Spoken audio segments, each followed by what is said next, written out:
ऐसा व्यवहार हो गया तो बात वगैरह पर उसका लड़का पढ़ने का हमको धमकी दिया, तब सर हम आप लोगों के पास डीआईजी साहब के पास लिखित आवेदन भी दिया है।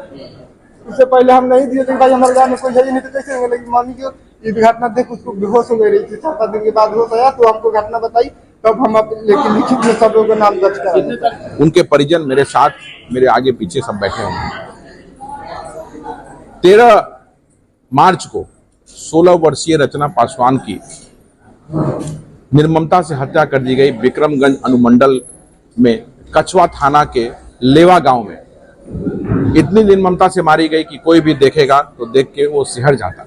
उसके कान काट लिए गए, उसके नाक काट लिए गए, उसका आंख फोड़ दिया गया, तेजाब से छाती के नीचे पूरे शरीर को जला दिया गया।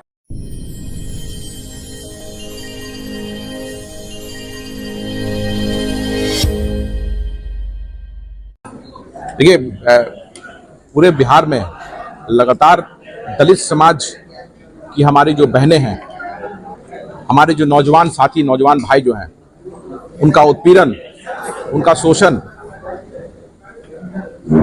हत्या, जिससे मुख्य पासवान नौजवान लड़कों की हत्या कर दी जा रही है। हमारी बहनों का यौन शोषण करके, बलात्कार करके उनकी हत्या कर दी जा रही है।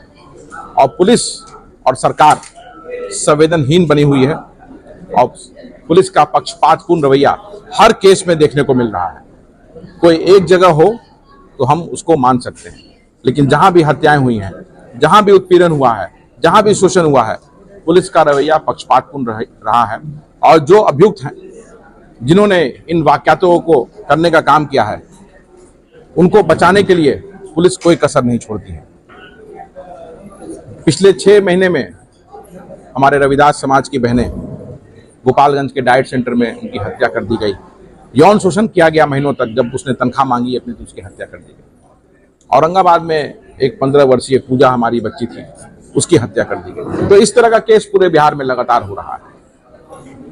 पिछले 6 महीने में जो मुख्य रूप से जो चर्चित हुए हैं कुछ केस और जिन्हें न्याय नहीं मिला है, आज जो पीड़ित हैं, जो मारे गए हैं, उनके परिजन मेरे साथ, मेरे आगे पीछे सब बैठे होंगे। 13 मार्च को 16 वर्षीय रचना पासवान की निर्ममता से हत्या कर दी गई विक्रमगंज अनुमंडल में कछवा थाना के लेवा गांव में। इतनी निर्ममता से मारी गई कि कोई भी देखेगा तो देख के वो सिहर जाता। उसके कान काट लिए गए, उसके नाक काट लिए गए, उसका आंख फोड़ दिया गया, तेजाब से छाती के नीचे पूरे शरीर को जला दिया गया और मार करके 100 मीटर की दूरी पर, उसके घर के 100 मीटर की दूरी पर उसके बॉडी को फेंक दिया गया। 14 मार्च को जब पूरा देश होली मना रहा था, तो एक 13 वर्षीय बच्ची जिसका नाम कोमल पासवान था, बहुत चर्चित वो केस हुआ था बिहार में अभी 2-3 महीने पहले। उसके पड़ोसी सनी सिंह और उसके पिता जो लोक जनशक्ति पार्टी के जिला अध्यक्ष थे, गाड़ी चढ़ा करके उसके घर के सामने ही होली वाले दिन कुचल दिया और उसकी मृत्यु हो गई। वहां भी पुलिस का यही रवैया, बिल्कुल संवेदनहीन, पक्षपातपूर्ण रवैया, जो केस को मोड़ने का कोशिश कर रही है और एक्सीडेंट दिखाने का प्रयास लगातार किया जा रहा है। और 302 और 307 की धारा हटा करके जब चार्जशीट आया हमारे सामने, तो उसमें मात्र 281 की धारा लगाई। और भी धाराएं हैं, लेकिन 302 और 307 हटा दिया गया। तो यह दिखाता है कि पुलिस अभियुक्तों को, हत्यारों को, उत्पीड़न करने वालों को, शोषण करने वाले को बचाने का काम कर रही है। तीसरा केस, रुपेश पासवान पीछे हैं और मंजय पासवान, ये लड़का मुजफ्फरपुर के सरैया थाना में गुड़ीगांवा एक जगह है, वहां पे ये शादी का देवता पूजा होता है ना, वहां पे खड़ा होकर देख रहा था सड़क पर। तो इसे सिर्फ इसलिए पीटा गया, मारा गया कि ये वहां पे खड़ा होकर क्यों देख रहा था। और इसको बुरी तरह से पीटने के बाद, ये 18 अप्रैल की घटना है, इसको पीटने के बाद इसके गांव पर वही सामंतवादी लोगों ने गांव पर अटैक किया और करीबन 100 लोगों को, बच्चे, महिलाएं, वृद्ध, सभी लोगों को बुरी तरह से मारा पीटा और कहा कि अगर पुलिस में कंप्लेन करोगे तो 1991 में जिस तरह से वहां पे 200 घरों को जला दिया गया था, उसी तरह से तुम्हारे घरों को फिर से आग के हवाले कर दिया जाएगा। लेकिन ये लोग, पासवान समाज को लड़ने की आदत है, इन्होंने अपना हिम्मत दिखाया। मैं वहां गया, दबाव मैंने बनाया, डीएसपी से मैंने बात की, तो थोड़े दिन तो कार्रवाई हुई, लेकिन वहां भी पुलिस उन लोगों के साथ मिल करके काउंटर केस इन पर जबरदस्ती करा दिया ताकि ये कॉम्प्रोमाइज कर सके। और आज दबाव सभी तरफ से बनाया जा रहा है कि ये कॉम्प्रोमाइज करें। तो ये पूरे बिहार में लगातार हो रहा है। ये कुछ एक केस है, पूरे बिहार के केस जो पीड़ित परिवार है उन्हें लाना तो संभव नहीं है, लेकिन कुछ एक केस आपके सामने हैं और इस तरह से अनगिनत वाकयात पूरे बिहार में हैं जिसे आप लोगों को मजबूती से उठाना चाहिए। और मैं यही उम्मीद करता हूं कि आप लोग मजबूती से इनकी बात को सरकार तक पहुंचाएंगे। पुलिस के जो मुखिया हैं, आदरणीय मुख्यमंत्री नीतीश कुमार जी हैं, डीजीपी हैं, उन तक इनकी बातों को पहुंचाएंगे ताकि इनको न्याय मिल सके, क्योंकि इन्हें न्याय नहीं मिल रहा है। इन गरीबों को देखने वाला कोई नहीं है। अब आप चाहें तो इनसे सवाल जवाब कर सकते हैं। सर, 2 दिन पहले भी बिल्डा थाना क्षेत्र के अंतर्गत एक पासी समाज के लड़का को बुलाकर रात में गोली मार दिया जाता है। तो बिल्कुल ठीक है, तानाशाही प्रशासन के या सरकार के? मैं तो अगर सरकार सख्त नहीं होगी अपराध के जो अपराध हो रहा है उसके लिए, अगर सख्त कदम नहीं उठाएगी तो अपराधियों का मनोबल तो बढ़ा ही रहेगा ना। तो आज अपराधियों का मनोबल, जो सामंतवादी लोग हैं उनका मनोबल, जो उत्पीड़न शोषण करते हैं उनका मनोबल चरम पर है। और लगातार इसीलिए यही कारण है कि बिहार में हमारे नौजवान भाइयों की हत्या हो रही है। यही कारण है कि हमारी नौजवान बहनों का यौन शोषण किया जा रहा है, बलात्कार किया जा रहा है और उनकी हत्या कर दी जा रही है। सरकार ये अगर क्राइम के हो रहा है तो सर किस तरीके से सरकार भाई एक ही प्रश्न को फिर आप कार्रवाई करेगी अपराधियों जो शोषण करने वाले हैं, उत्पीड़न करने वाले हैं, हत्या करने वाले हैं, अगर सख्त कार्रवाई करेगी पुलिस, अगर बिना पक्षपातपूर्ण रवैया अपनाए हुए अगर सख्त कार्रवाई करेगी तभी तो अपराध रुकेगा। तो ये होता हुआ दिख नहीं रहा है पूरे बिहार में, और बिहार में अपराध आज चरम पर है। और खासकर जो अनुसूचित जाति के हमारे जो भाई बहन हैं उनके खिलाफ लगातार अपराध हो रहे हैं, शोषण हो रहा है, उत्पीड़न हो रहा है, सड़क पर चलना मुश्किल कर दिया गया है। तो आज ये स्थिति है।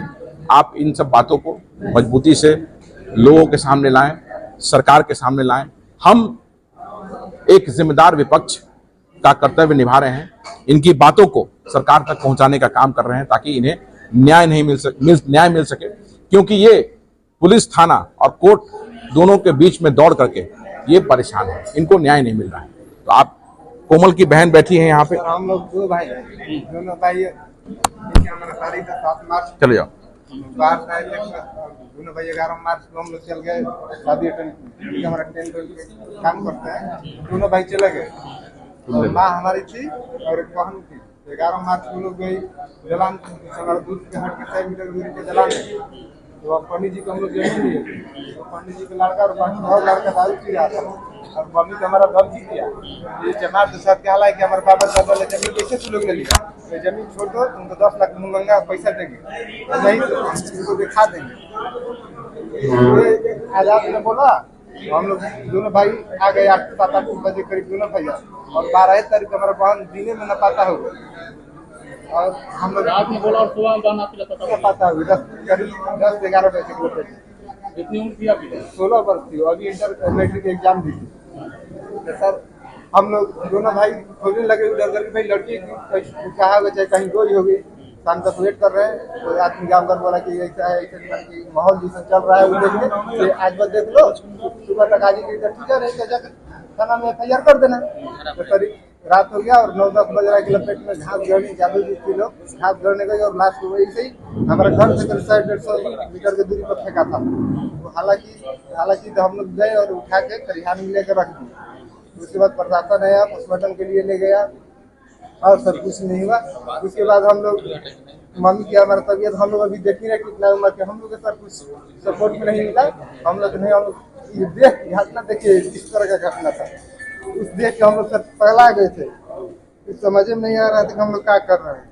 प्रशासन से क्या क्या मदद मिली है आपको? प्रशासन से हमारा कुछ नहीं मदद मिला सर। ये देखिए फोटो है इसका, और प्रशासन से और फोटो दिखाओ।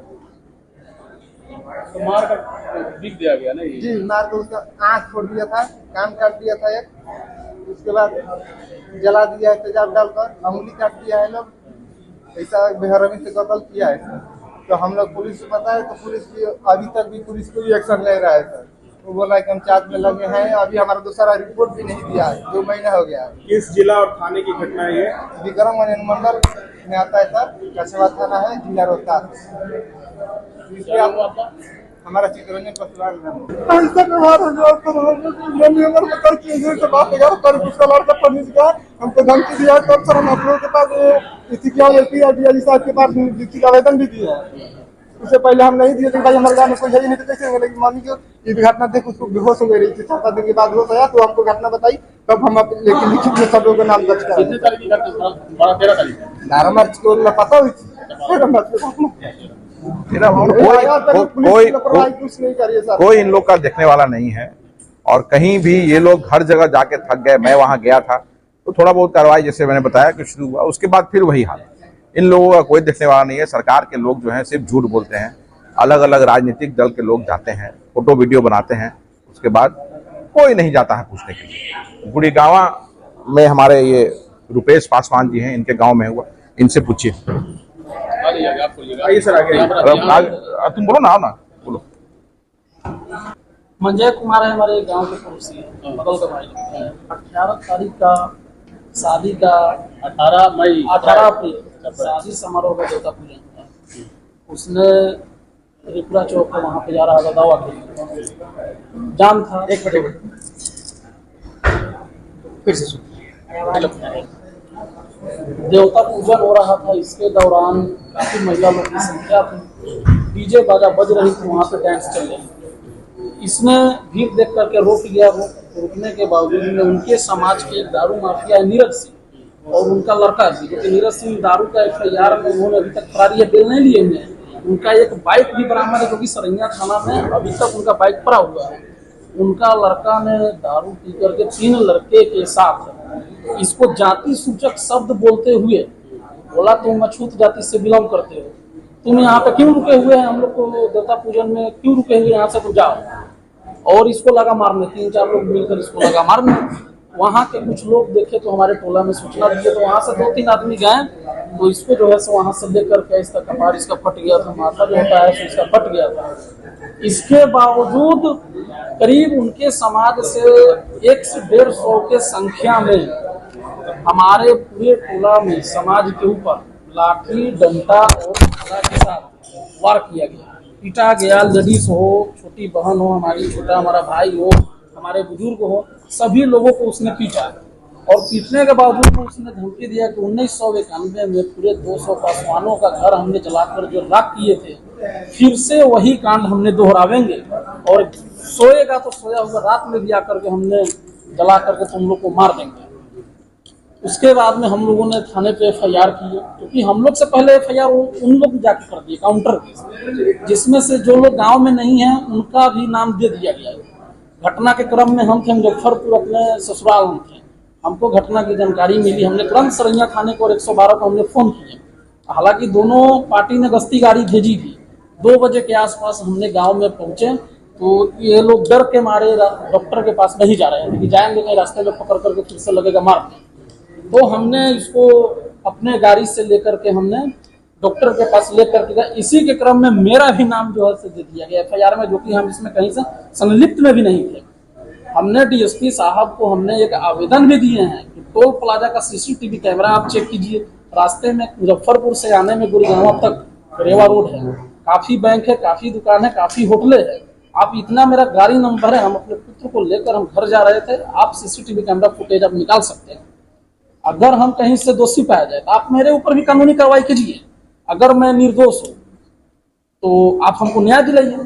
उसके बावजूद में मेरे पास में एक मंजीत सिंह, एक नीरज सिंह और एक निप्पू सिंह और एक और कोई है जो विनय सिंह, ये तीनों का धमकी आया कि तुम उस टोला का बहुत बड़ा तुम नेता बन गया हुआ है, पुलिस प्रशासन कुछ मेरा नहीं बिगाड़ लेगा, हम एक दूर बेच देंगे ना तो पूरा दूसरा को औकात होकर पता चला देंगे, तुम केस कंप्रोमाइज करवाओ, नहीं तो तुम लोग को रास्ते में जो सड़क जाती है वो हमारे जमीन में बना हुआ है, सड़क हम वहां से जैसे भी लगवा करके उखाड़ देंगे। ऐसा स्टेटमेंट विनय सिंह और मंजीत सिंह ने हमको दिया। रास्ते में वो भी रोक करके दिया, पीछा में नहीं।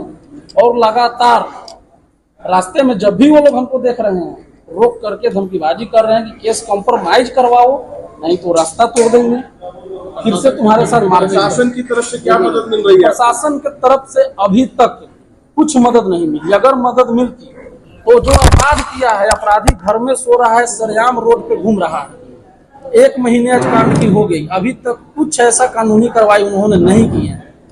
क्या नाम हुआ आपका? रुपेश कुमार पासवान। बज के कुछ मिनट हो रहा शाम था। में? हाँ, आप अपनी आंखों से देखे थी उन्हीं का गाड़ी था? हाँ, उन्हीं का गाड़ी था और वो खुद ही चला रहा था। उसका बेटा, उसका जो गाड़ी का शीशा खुला हुआ था आगे वाला। प्रशासन की तरफ से क्या क्या मदद मिले आपको? कुछ मदद नहीं मिला है। क्या बोल रही बताया जा रहा है प्रशासन? प्रशासन? प्रशासन बस दबाव, लोग जब आने लगे मेरे घर पे, मीडिया द्वारा फैलने लगा हर जगह पे, तब उस पे दबाव बना तो वो खुद ही जाके सरेंडर हो गया है कि मेरे से ना गाड़ी, मतलब ब्रेक फेल था और हम गाड़ी का गियर में गाड़ी था, गाड़ी निकाल रहे थे तो गेट तोड़ते हुए मतलब धक्का लग गया है, ऐसा करके वो बयान दे रहा है लड़का। लेकिन आप लोग जाके देख सकते हैं ना, वहाँ पे गेट टूटा हुआ है और ना ही वहाँ पे रोड है। और जब गाड़ी का ब्रेक ही फेल था तो वो गाड़ी निकाला ही क्यों था? कितनी उम्र थी बहन की आपकी? मेरी बहन 13 साल की थी।